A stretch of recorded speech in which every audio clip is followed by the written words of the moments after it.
Next Door Neighbors is made possible by the support of the Nissan Foundation, the HCA Foundation on behalf of HCA and the TriStar family of hospitals, by a grant from the Corporation for Public Broadcasting, and by members of Nashville Public Television.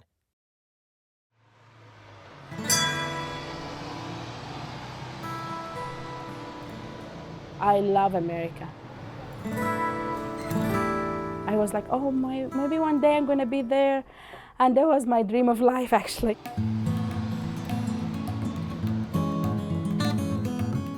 Deep down, I have this feeling that I'm gonna be here one day, and that's what happened.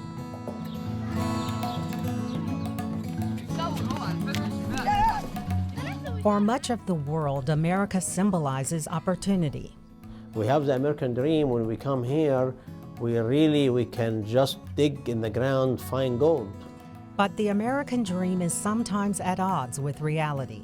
Obviously, when we came here, the reality, we dig in the ground, we find mud.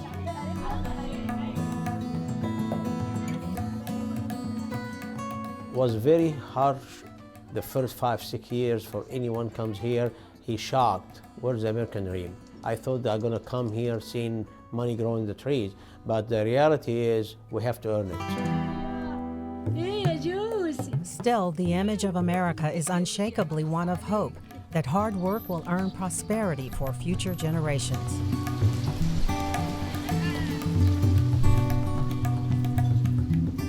But for those facing the struggle of adjustment, the question remains, is the sacrifice, trading one life for another, worth it?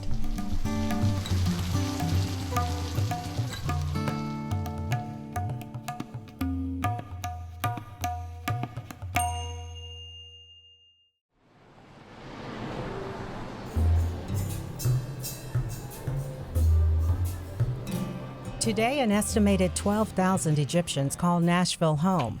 What does baby say? But for many years, only a handful of families lived in the city. When I came in 1969, including the children, we might be 25 people. We left Egypt because we were not free. Phones were tapped, people spied on each other. There was a lot of emphasis on not to believe in any God because socialism and communism believes in the system. And to tell Egyptians who are very spiritual, regardless of their faith, to do that was a big, big problem. And I know America was not like that. And I know America would be a place where my children and grandchildren would grow with potential of exercising freedom, living in a democratic society with anything you want to do, at least you try to do it. Early Egyptians were drawn to area universities pursuing an American education. Most came from big cities like Alexandria and Cairo. It was big difference, from Nashville and Egypt, especially Cairo. Cairo was just like, it's almost like 24/7. It's crowded, noise everywhere. When I came here, it was too quiet for me. Really, I have to have the TV on all the time so I can go sleep. Nashville was home to only a few immigrants, let alone Egyptian immigrants. I've probably known only 5 to 10 students from Iran, from the Middle East, that's all. It was very, very small at the time. It was a lonely life, so to speak. Always when you leave, your family back home, you have the feel of missing something important in your life. But here, you're a new person. You have the full dependence, on yourself, and you learn it the hard way. Those first Egyptian families witnessed a transformation in Nashville. Even by the mid-'70s, Nashville was seeing more and more new faces. Refugees were being resettled and other immigrants were coming for education. Still, for newcomers, it was easy to feel out of place. I think people were more curious. We didn't have internet and we didn't have Al Jazeera and all the things, and we did a lot of first-hand education. Zainab understood the isolation and culture shock new immigrants face and wanted to do something about it. She, along with the YWCA, reached out to Belmont United Methodist Church and in 1973 helped start Nashville's first international festival. I wanted to start the International Festival because I saw the need for education and culture exchange. That was the motive. And also I wanted the international community, who a lot of them started coming from war zones, to have a place and a voice in order for people to know who they are and their culture, and that their children will feel, at least for 3 days, which we had the fair for 3 days, feel a little bit at home.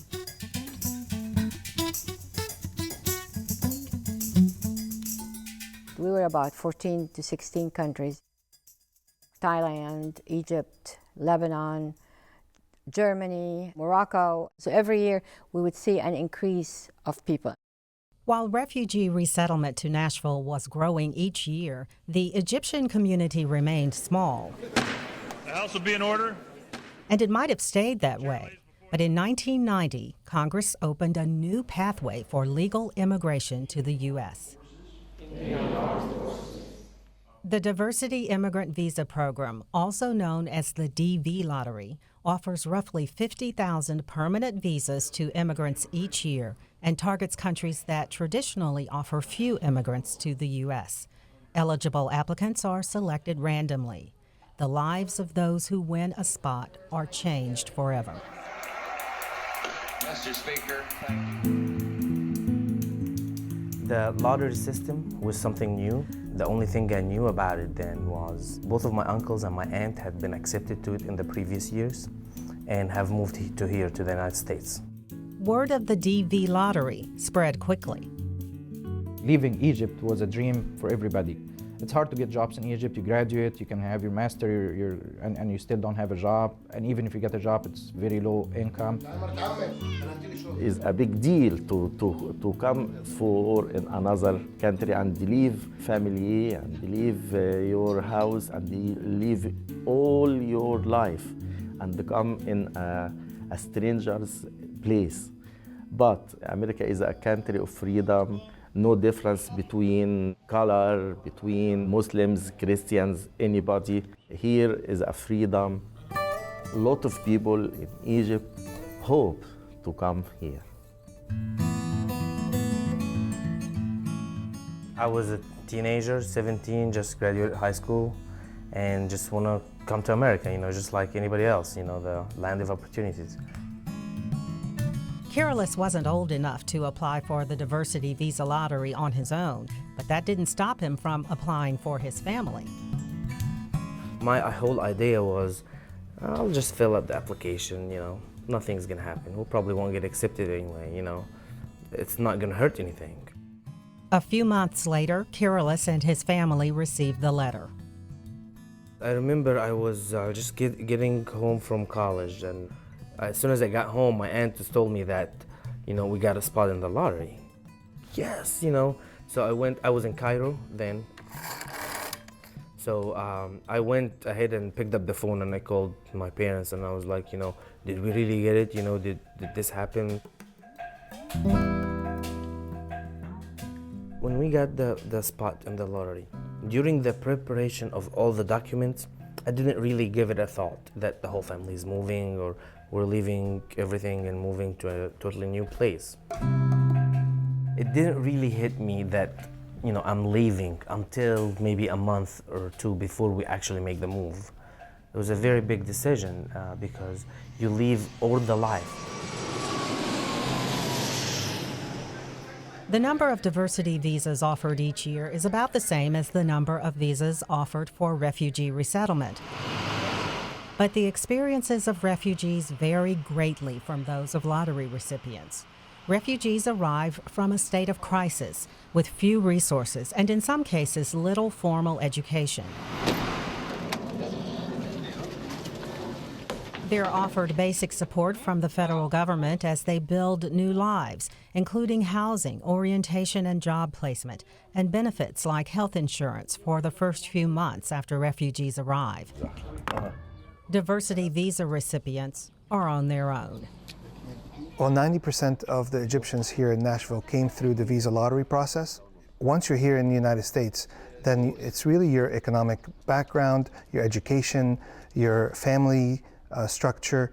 All those things really determine on where you end up and how successful you are in the United States. Once DV lottery recipients get over their initial excitement, reality sets in. Getting to the U.S. is expensive. I hear it. It costs a lot of money. The visa for the immigration, it costs you around $750. And the ticket costs around $1,500 to come over here. And I didn't have this much money. I was really scared. And I say, I got the lottery, what I can do with it? From this point, we start, leave our job over there, whatever we have, we sell it. You have to spend whatever you have back home to come with a new life, to make it your life better and better.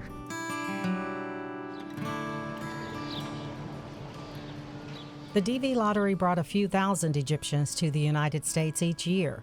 Many went to traditional destinations for immigrants, New York and New Jersey. Jersey City, it's a big city, and everybody before they come into United States, they know Jersey City. Jersey City was a common destination for Egyptian lottery recipients, especially Coptic Orthodox Christians. That city had seen the first Coptic Orthodox church established in the United States. Well, Coptic actually means Egyptian. Coptic Orthodox Christianity is one of the oldest Christian sects in the world. Christianity was brought to Egypt by St. Mark in 49 AD, and Coptic Christians are the largest Christian minority in the Middle East. Over 15 million of the Coptic Christians live in Egypt. When the visa lottery came out, there's no doubt that churches were very amicable to having the congregation apply and see if God wants them to go somewhere else. For Coptic Christian immigrants that came to New Jersey, the church offered a source of community. But at the time the lottery program began, life in New Jersey was hard. When they hit New Jersey, they kind of was totally surprised for them. There's no jobs, and they run out of money and out of food. The kids is hungry. While the Egyptians in New Jersey were struggling to find jobs, Nashville had the opposite problem. There weren't enough workers. I used to work in Opulent Hotel. They want to open the Delta, but the reason they delay the opening because they can come up with the manpower to operate the new section. I come up with the idea, I can get Egyptian people from our church. The next call George Hanna made was to St. George Coptic Orthodox Church in Jersey City. I called Father Antonio Raghib in Jersey City, New Jersey, and I told him, hey, that's the situation in Nashville. Is a lot of opportunity for those Egyptians. Instead, they going back home. We can move these people to Nashville. He said, please do it. With the blessing of the church and approval from Opryland, George Hanna hired a bus and headed to Jersey City. On February 27, 1996, there were around 10 Egyptian families in Nashville. The next day was a different story. Opryland offered the transportation. We have the bus waiting for everybody there in front of the church in New Jersey. Me and Rida Isaac, my friend, we was have a car. And we just started drive. Without a map, Adele got in his car and followed the bus Opryland had provided. The bus was full of Egyptians also seeking a new life in Nashville. Adele wasn't prepared for the journey that would follow. Well, in my mind, it's just regular traveling. It's gonna be like a 3 or 4 hour, like I moved from Alexandria to Cairo or stuff like that. I didn't know that much or huge mileage we're gonna traveling.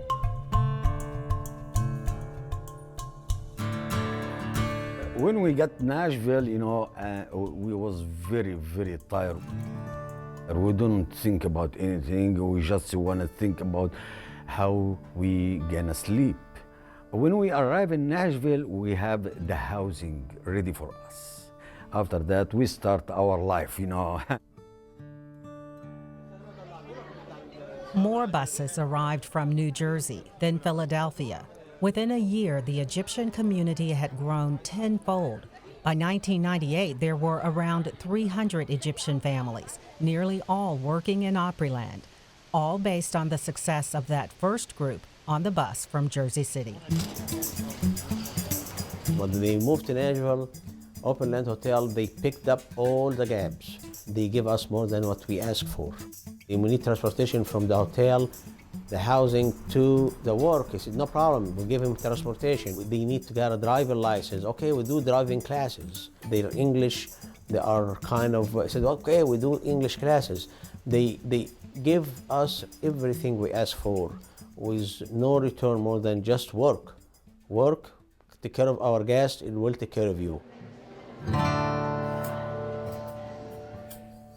Even with jobs available, Egyptian immigrants coming to Nashville made sacrifices. Before I coming for the United States, I teach mathematics in primary school, middle school, and high school in Egypt. I love mathematics because make me think, make me solve problems. I try to give students love mathematics like me. Like other immigrants, many Egyptians traded careers as doctors, engineers, and teachers to work jobs unrelated to their field. Quesadilla, chicken quesadilla. Sometimes I found guest teachers from different states come for Opryland. I talk with him about mathematics. They surprised how you is a teacher and work cleaning rooms like this.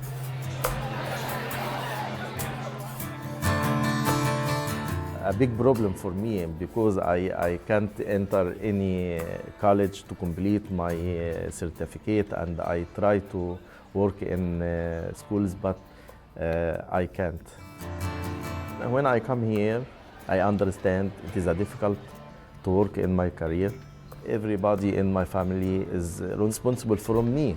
For this reason, I work in any job.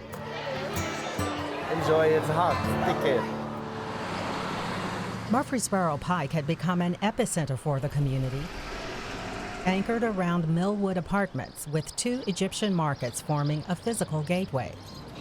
Morning. The majority of Egyptians living in Nashville fit such a similar pattern that the community began to joke about their own stereotypes. We laugh about, to know an Egyptian, if you know this is an Egyptian by four things. One thing is they live in Millwood, in an apartment in Millwood. They work full-time in Opryland.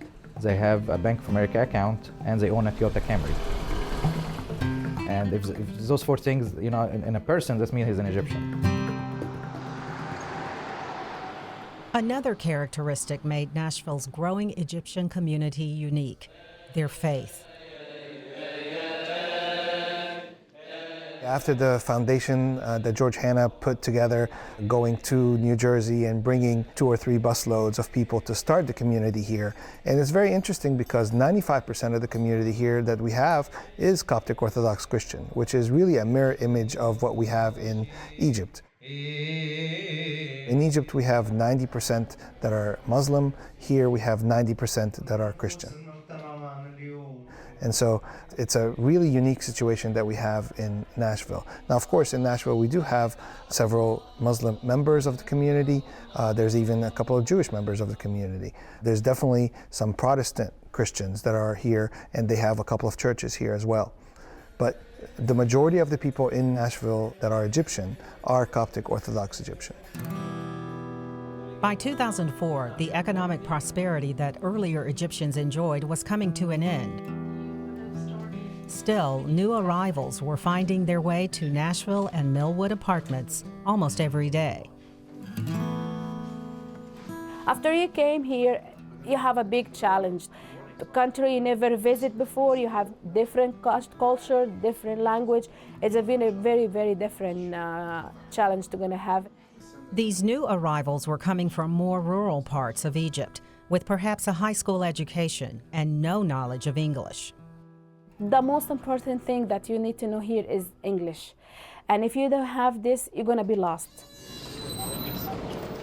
Youssef witnessed the struggling Millwood community from behind the counter of his store.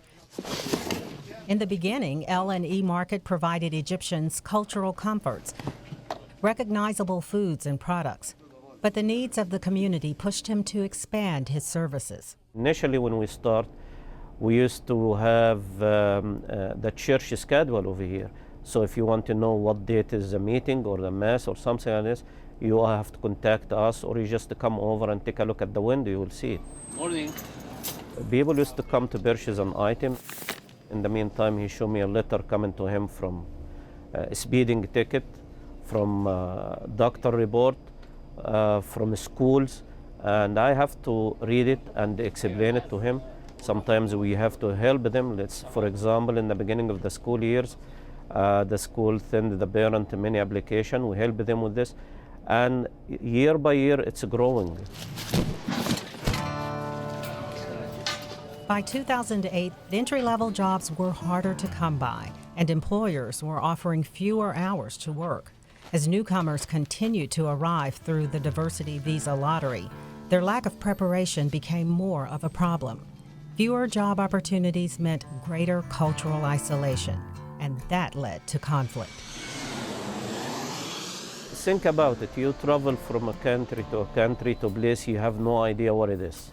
You never traveled before. You don't understand the language, and that's where the clash comes.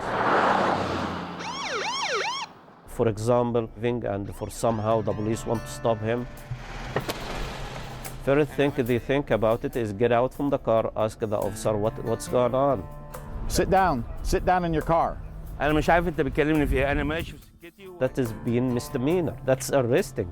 So we need to help the people to understand how to deal with the police, to understand how to rent an apartment, to understand what's your right, what is other people's right, to understand the culture. Back when we came in 1999, America was a good opportunity for the whole family, for the dad, the mom, and the kids. The parents can get a good job, they can start a good life, they can have everything they dream of. Nowadays, it's not the same story. The family comes and the parents and moms still sacrifice, and they can't get anywhere. To weather the economic downturn, new Egyptians relied on support from their church, friends and family, and the help of Egyptians that came before them. However, no one was prepared for what would happen next.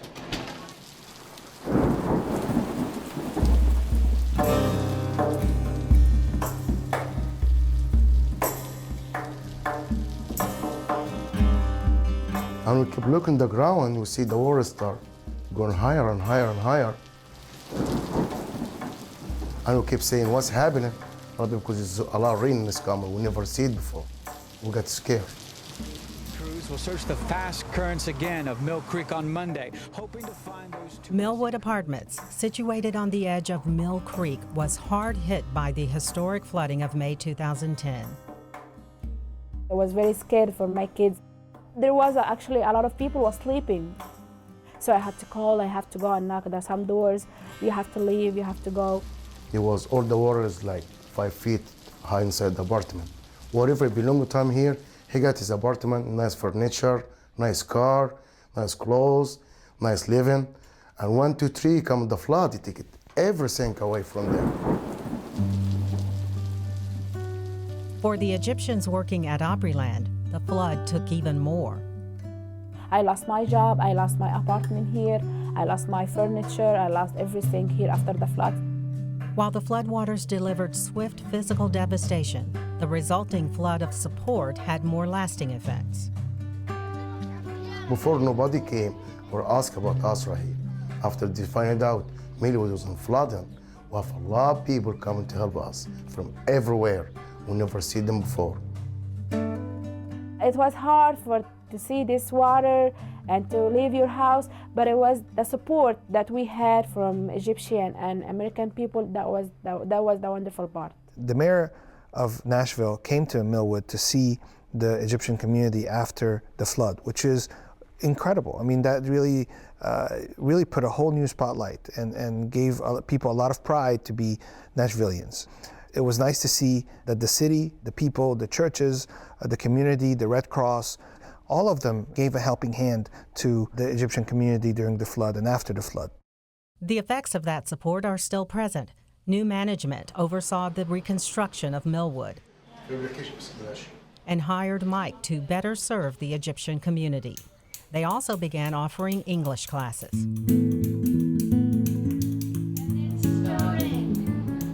Today, the community is stronger, but families are still waiting and searching for more jobs and for the American dream.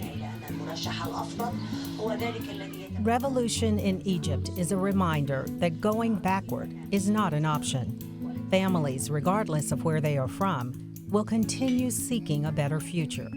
That future, in Egypt and in Nashville, rests in the hands of the next generation. The new generation, the kids, this is the important thing for Nashville now. First the page. Because they are all in school. And soon they grown up, they're not gonna work in hotel. Our kids now, their mind is bigger than us, and their language now is better than me and you. Everybody, American family, Egyptian family, or any family, they are all working for them kids.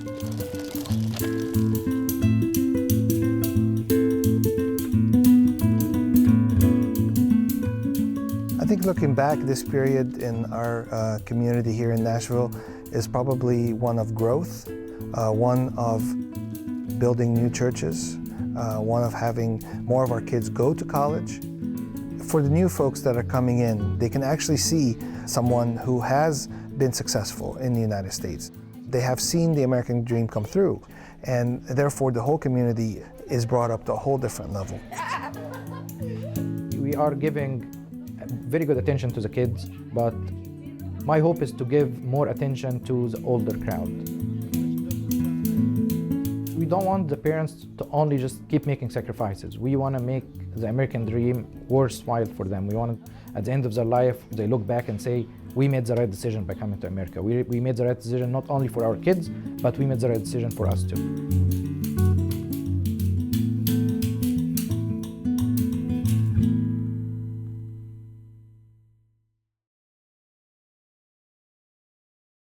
Next Door Neighbors is made possible by the support of the Nissan Foundation, the HCA Foundation on behalf of HCA and the TriStar family of hospitals, by a grant from the Corporation for Public Broadcasting, and by members of Nashville Public Television.